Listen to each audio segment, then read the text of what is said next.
Hi everyone. मैं वेद प्रकाश चौधरी आप लोगों के सामने एक बार फिर रूबरू होता हूँ। आज हम कुछ करंट अफेयर्स के टॉपिक देख लेते हैं जो आगामी आर और यूपी के बच्चों के लिए भी बहुत ही आवश्यक टॉपिक है। तो इसमें पहला टॉपिक देख लेते हैं। विपणन वर्ष 2024-25 के लिए रबी उपजों का न्यूनतम समर्थन मूल्य।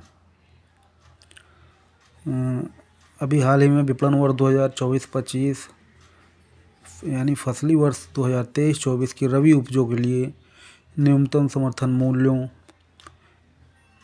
यानी मिनिमम सपोर्ट प्राइसेज MSPs की घोषणा केंद्र सरकार ने करी थी। इसमें कुछ पॉइंट वाइज क्वेश्चन के टॉपिक दिए हैं जो एग्ज़ाम्स के लिए बहुत इम्पोर्टेंट हैं। ये टॉपिक SSC और बैंक एग्ज़ाम के लिए भी इम्पोर्टेंट हैं।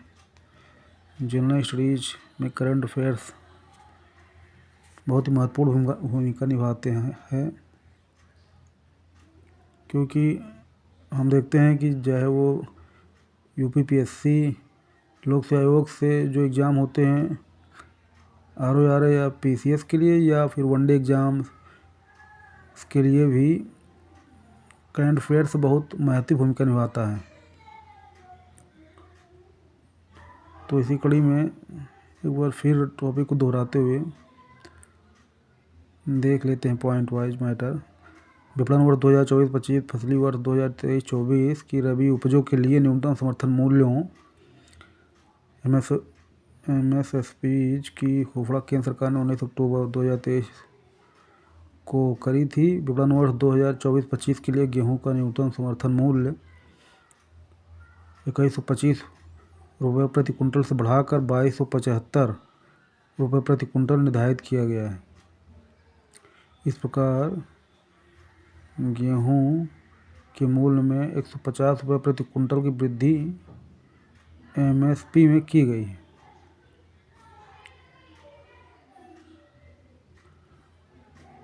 इसी तरह विपणन वर्ष 2023-24 में चना का न्यूनतम समर्थन मूल्य 5335 रुपये प्रति कुंटल था।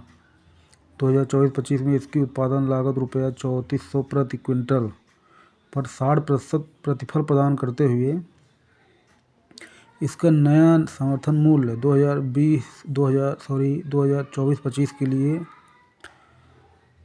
5440 रुपये प्रति कुंटल निर्धारित किया गया है।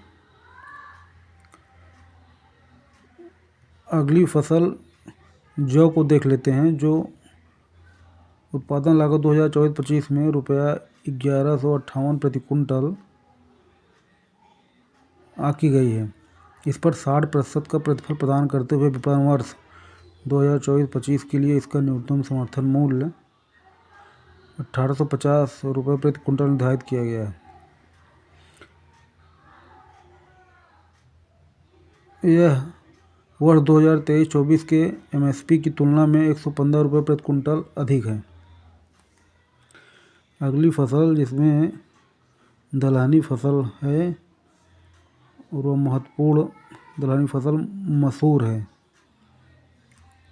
जिसका न्यूनतम समर्थन मूल्य 6000 रुपये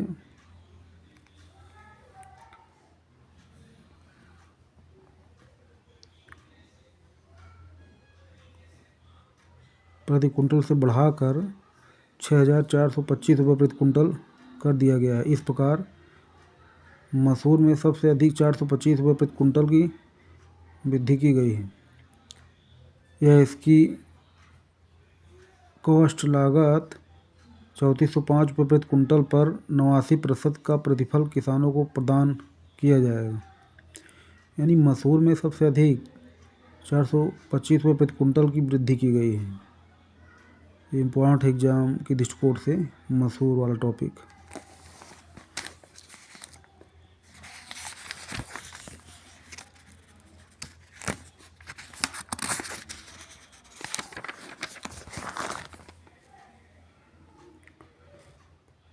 आगे देख लेते हैं कुसुम यानी सैफफ्लावर,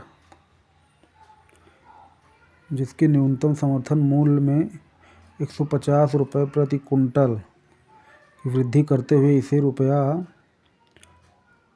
5,650 प्रति कुंटल से बढ़ाकर 58 रुपये प्रति कुंटल कर दिया गया है।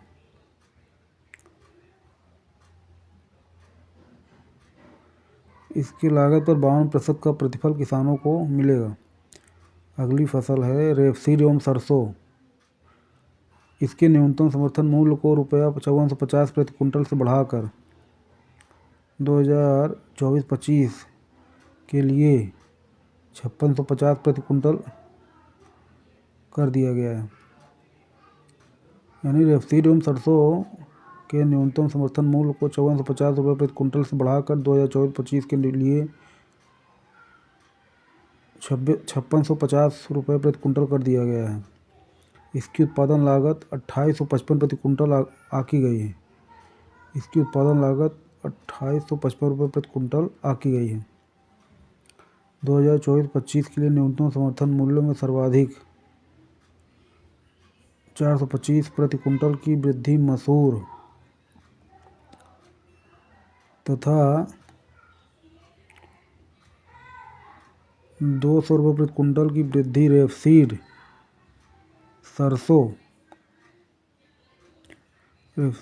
यानी सरसों के मामले में की गई है। फिर से देख लेते हैं 2024-25 के लिए न्यूनतम समर्थन मूल्यों में सर्वाधिक 425 रुपये प्रति कुंटल की वृद्धि मसूर यानी लेंटिन तथा रुपये 200 प्रति कुंटल की वृद्धि रेपसीड सरसों के मूल्य में की गई है।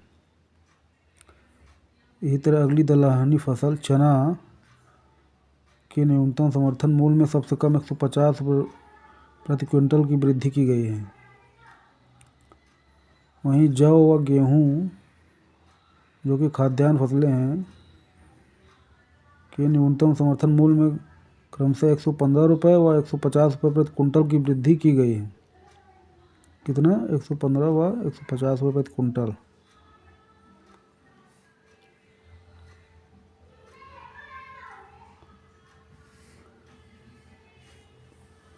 इसका एक डाटा देख लेते हैं। डाटा टॉपिक वाइज डाटा बनाया गया है। डाटा से क्वेश्चन के आंसर को समझने में आसानी होती है और याद करने में आसानी होती है। इससे आप आसानी से इसको लर्न कर सकते हैं। तो एक डाटा देख लेते हैं। रबी उपजों के न्यूनतम समर्थन मूल्य, जो उपज है उसमें न्यूनतम समर्थन मूल्य MSP रुपये प्रति कुंटल में फसल वर्ष विपणन वर्ष 2022-23, 23-24 और फसल वर्ष विपणन वर्ष 2023-24 24-25। पहला कॉलम उपज का है, दूसरा कॉलम ये है न्यूनतम समर्थन मूल्य MSP रुपये प्रति कुंटल का, और तीसरा कॉलम न्यूनतम समर्थन मूल्य में वृद्धि रुपये प्रति कुंटल का, और चौथा कॉलम है उपज की लागत 2024-25 रुपये प्रति कुंटल, और अगला है लागत पर प्रतिफल रुपये में, अगला है लागत पर प्रतिफल प्रतिशत में।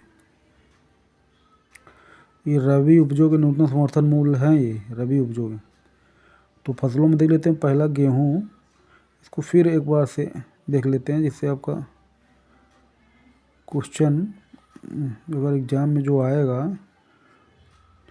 वो प्री के दृष्टिकोण से तो ऑप्शन होता है, 4 ऑप्शन रहते हैं। उसमें आपको 4 में से एक ऑप्शन सही करना रहता है, या ORM सीट पे वो रहता है। मैं अगर क्वेश्चन आंसर तो ORM सीट 4 में से एक ऑप्शन भरनी होती है। तो उसमें अभी जो हम टॉपिक वाइज देखे थे उसी को डाटा वाइज यानी सारणी में देख लेते हैं, जिससे आप लोग को अधिक समझ में आ जाएगा और कंफर्म है एग्ज़ाम में, कन्फ्यूजन नहीं होगा। तो पहला गेहूं है। गेहूं में का समर्थन मूल्य 2125 से बढ़ाकर 2275 किया गया है 2024-25 के लिए, जो 2023-24 में 2125 था। इसी तरह जौ में 1735 रुपये इसका न्यूनतम समर्थन मूल्य था 2023-24 में। ये 2024-25 के लिए 1850 रुपये कर दिया गया। इसी तरह चना में, जो कि दलहनी फसल है, 5335 रुपये से बढ़ाकर 2024-25 के लिए 5450 कर दिया गया है। मसूर में 6000 रुपये से बढ़ाकर 6425 कर दिया गया है। रेपसीड एवं सरसों में 5450 से 5650 तक कर दिया गया। वह सनफ्लावर 5650 से 5800 रुपये प्रति कुंटल कर दिया गया है। सबसे अधिक वृद्धि मसूर में 425 रुपये प्रति कुंटल की गई है इसके न्यूनतम समर्थन मूल्य में।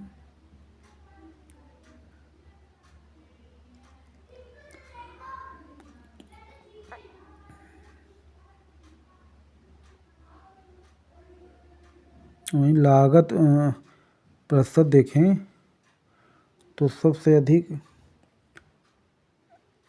लागत 102% गेहूँ में है और सबसे कम 52% सनफ्लावर में। 2023-24 की रबी उपजों का विपणन वित्तीय वर्ष 2024-25 में होगा। अगला टॉपिक है श्रम बल सर्वेक्षण रिपोर्ट में महिला श्रम बल हिस्सेदारी में वृद्धि। सॉरी सांख्यिकी एवं कार्यक्रम कार्यान्वयन मंत्रालय द्वारा 9 अक्टूबर 2023 को जारी श्रम बल सर्वेक्षण report labour force survey report 2022-23 में प्रस्तुत आंकड़ों के अनुसार 2022-23 में देश में महिला श्रम बल भागीदारी दर जो 2021-22 में 32.8% थी, बढ़कर 22-23 में 37% हो गई है। इस प्रकार महिला श्रम बल में 4.2% की वृद्धि इस वित्तीय वर्ष में हुई है। कितना? 4.2% की महिला श्रम बल भागीदारी बढ़ी है। सांख्यिकी एवं कार्यक्रम कार्यान्वयन मंत्रालय द्वारा रिपोर्ट में बताया गया है कि देश में श्रम में महिला श्रम बल भागीदारी दर 2017-18 में 23.3% ही थी, जो बढ़ते बढ़ते 2019-20 में 30% तथा 21-22 में 32.8% हो गई थी।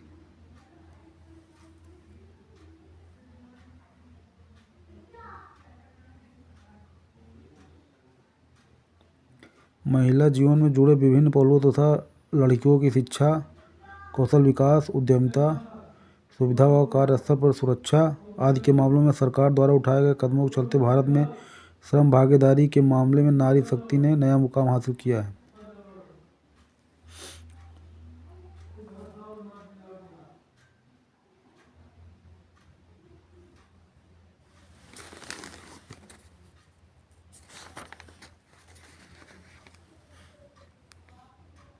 अगला टॉपिक जो इम्पोर्टेंट है वो global hunger index 2023,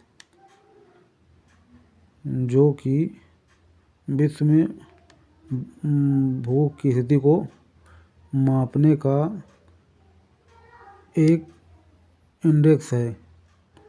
global hunger index report 2023 गैर सरकारी संगठन जर्मनी की वेल्थन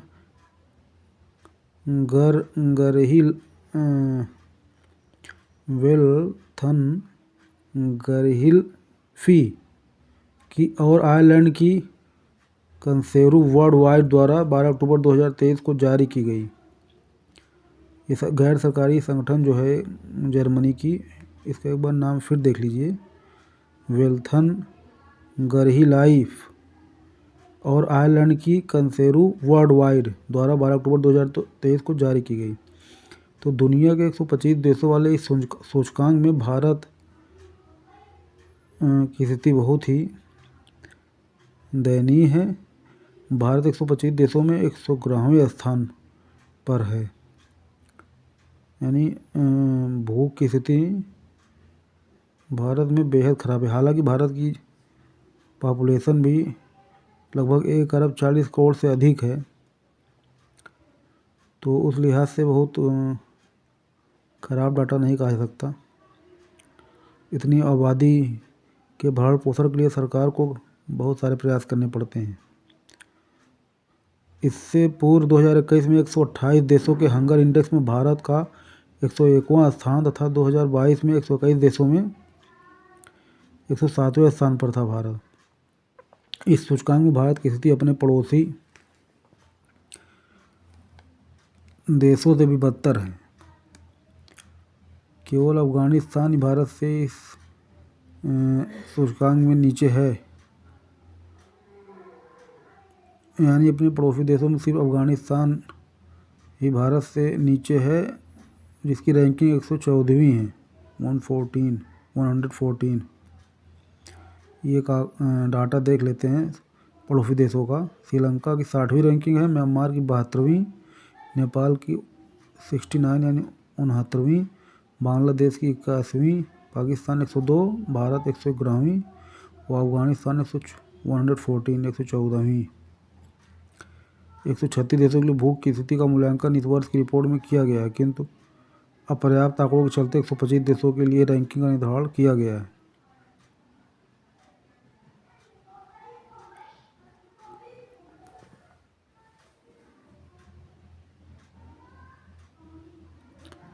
भूख की स्थिति के आकलन के लिए तैयार किए जाने वाले ग्लोबल हंगर इंडेक्स का मान 0 से 100 के बीच होता है। ये नोट कर लीजिए। भूख की स्थिति के आकलन के लिए तैयार किए जाने वाले ग्लोबल हंगर इंडेक्स का मान 0 से 100 के बीच होता है। ये डाटा देख लीजिए, हंगर इंडेक्स का मान और दूसरा सारणी में भूख की स्थिति। 0 से 9.9 इसको लो माना जाता है। 10 से 19.9 ये मॉडरेट है। 20 से 34.9 ये सीरियस है। 35 से 49.9 ये अलार्मिंग है। 50 से अधिक एक्सट्रीमली अलार्मिंग है। तो 50 देशों के लिए इस सूचकांक का मान 9.9 से कम दिखाया गया है। इनमें से 20 देश ऐसे हैं जिनके लिए यह सूचकांक 5 से भी कम है। इनमें कुवैत, टर्की, बेलारूस, मोनेटेनेग्रो, संयुक्त अरब अमीरात, सर्बिया, हंगरी, नॉर्थ मैसिडोनिया व उरुग्वे आदि के अतिरिक्त चीन भी शामिल हैं। 5 से कम सूचकांक वाले इन सभी 20 देशों को संयुक्त रूप से सूचकांक में पहली रैंक प्रदान की गई है। भूख की लो स्थिति वाले 50 देशों में Uzbekistan, Kazakhstan, Mexico, Brazil, Bulgaria, Saudi Arab, Argentina, रूस व ईरान आदि भारतीय देश भी शामिल हैं। इन सभी के लिए सूचकांक 9.9 से कम है। भूख की मॉडरेट स्थिति सूचकांक मान 10 से 19.9 वाले देशों में 37 देश इस रिपोर्ट में शामिल हैं। उनमें सूरीनाम, ओमान, जॉर्डन, मिस्र, सेनेगल, घाना, वियतनाम, दक्षिण Africa, Malaysia, Indonesia, Thailand, Venezuela, Sri Lanka, Bangladesh, Myanmar और नेपाल आदि। भारत से 34 देशों के लिए ग्लोबल हंगर इंडेक्स का मान 20 से 34.9 के बीच आकलित किया गया। भारत सहित 34 देशों के लिए ग्लोबल हंगर इंडेक्स का मान 20 से 34.9 के बीच मापा गया है, जिससे इन्हें भूख की सीरियस स्थिति वाले देशों में रखा गया है। यानी भारत भूख की सीरियस स्थिति वाले देशों में आता है, जिसका जो इंडेक्स नंबर है 35 से लेकर 49.9 के बीच में है। वो सीरियस टॉपिक में 35 नहीं है, इसमें 20 से लेकर 34.9 है। अब इसको आप फिर से सुनिए। 20 से लेकर 34.9 जो इंडेक्स मान है, भारत इसी श्रेणी में आता है, सीरियस श्रेणी में। 20 से लेकर 34.9 के मान में।